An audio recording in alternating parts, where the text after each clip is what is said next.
The gentleman across the table from you flashes a disarming smile and gives you a wink. Trust me, you're going to love it.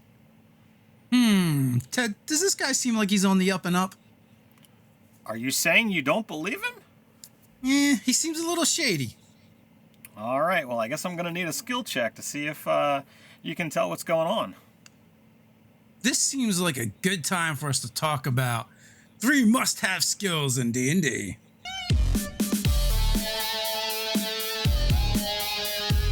Welcome to Nerdarchy. For nerds, by nerds, I'm Nerdarchy Steve, and as usual, I'm joined by this nerd.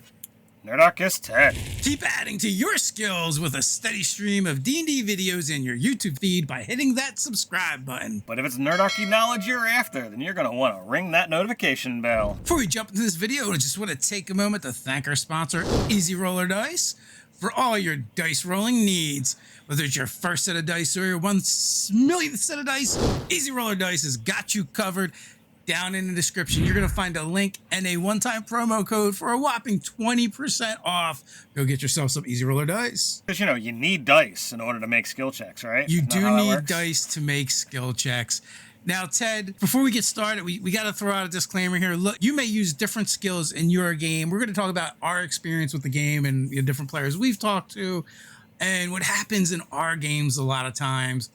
And Ted, what do you feel like is the most asked for check from the Dungeon Master in your games? All right, so from my perspective, as we look around, we are blinded essentially. We as players sitting at this table, we only have the senses that are attached to our own bodies. We can't attach ourselves to the character.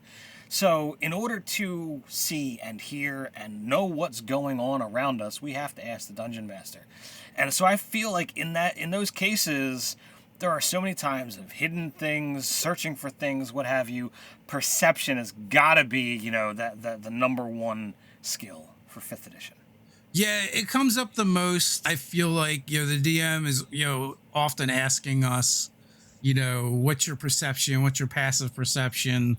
What's the check? And you're right. The reason why this is the most used is like our senses come directly from the DM. That's our window into the world of Dungeons and Dragons, right? And role-playing games. And that is perception in a nutshell.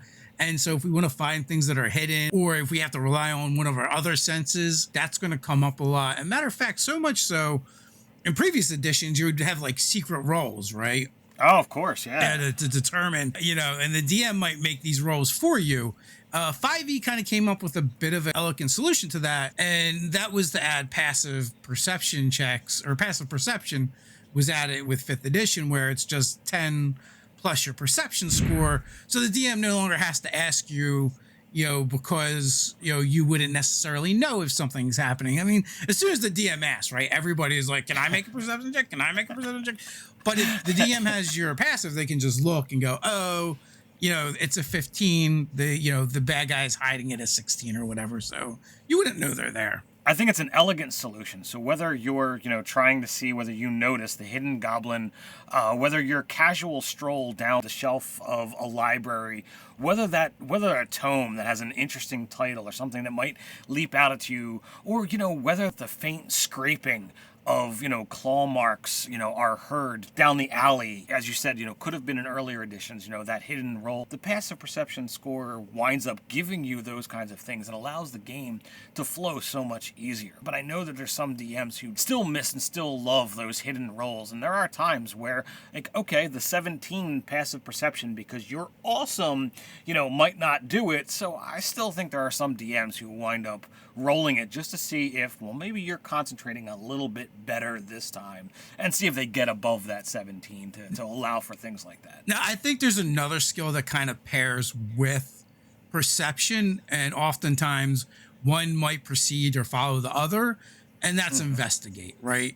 And, absolutely. Perception is like your senses and, perceiving your surrounding and what's around you. But I feel like investigate is actually taking those things that you perceive and putting them together. Even like for the rogue, right? In this edition, your perception, not passive, but perception in general is really important, because that's going to allow you to kind of find the traps and things like that. It's investigate that might allow you to piece those clues together in order to disarm the trap and figure out exactly how it works and where it's at. Perception lets you find those scratch marks on the floor, I feel like, but investigate is the skill that ties you to, oh, what do those scratch marks actually mean? Well, I mean, an easy breakdown, it's literally wisdom versus intelligence. Casual observation that allows you to see it, or is it the analytical mind that is putting pieces of the puzzle together to be able to build into something bigger? And, there have been many times that DMs are like, oh, it's either one. Go ahead and make a pick. And I think it's very obvious. If it's something that you would just observe, that falls under perception. If it requires, thinking and piecing together, more than one component, whether it be from clues that you've received previously or a couple of things, being piled together or understanding something, then I feel that falls under investigation. I find that, those kinds of things are great. And in a game where a lot of DMs tend to favor, puzzles and putting pieces of clues together, investigate needs to be, a highly sought after skill, because if you're going to play those style games, that's going to be crucial to getting the pieces of the plot together and understanding that, oh, this thing from session 1 and this thing from session 4, there's actually a correlation there. If I put these pieces of information together, that's going to give me the next clue and where we might go for session 5, session 6, session 7. Yeah, problem and mystery solving rely heavily on the investigate skill, and I feel like the DM asks for that check, more than a lot of the other ones. Maybe not more than perception, but that would be like the second most requested in my opinion. But if we look at that, so that is, the observational type things that are there. But, we're looking away from, a third of the game with role playing, and that is, deciphering people. So I would have to say that, insight is going to fall into this, little, triumvirate as well. Yeah, where perception and investigate huge on the exploration part of the game. Then you have, the social aspect of the game, which is insight and getting a feel. And I feel like this is the most requested by the players. Very rarely will the DM say make an insight check unless the players, kind of drop the clue. But I also see players just straight up go, can I insight this guy? Instead of saying, do I believe them? Do I think they're telling the truth? Does this person seem to be honest and believable?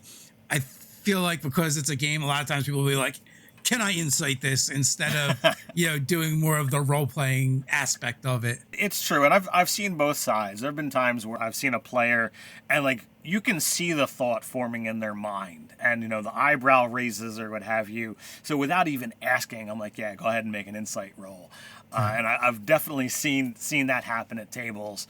But yeah, I would agree that I feel that these are skills that players do frequently ask. Oh, can I make a perception? Can I make an investigation? Can I make an insight? Because it is, prompted by the things that are happening. And,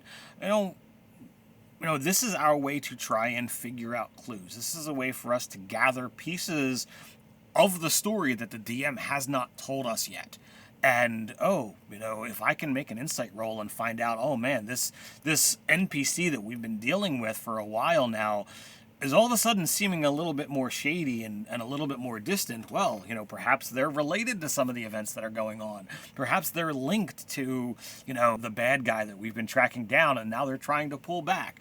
So all of these things, build clues and build onto the story. So yeah, totally. Also, it is literally one of maybe 4 skills that I see players use on each other. Right? Where can I insight Bob? Do I believe him? And then the DM is like, Bob, are you telling the truth? And Bob is like, absolutely. Can I roll deception? So deception, insight, and sleight of hand, I feel like oftentimes are skills that get rolled against, players roll against each other. Sometimes even persuasion, but that one's a little weirder. I feel like it should just be role playing. But, you know, that being said, like, it's also one of the skills that gets used against the other players at the table if they're trying to keep secrets from each other.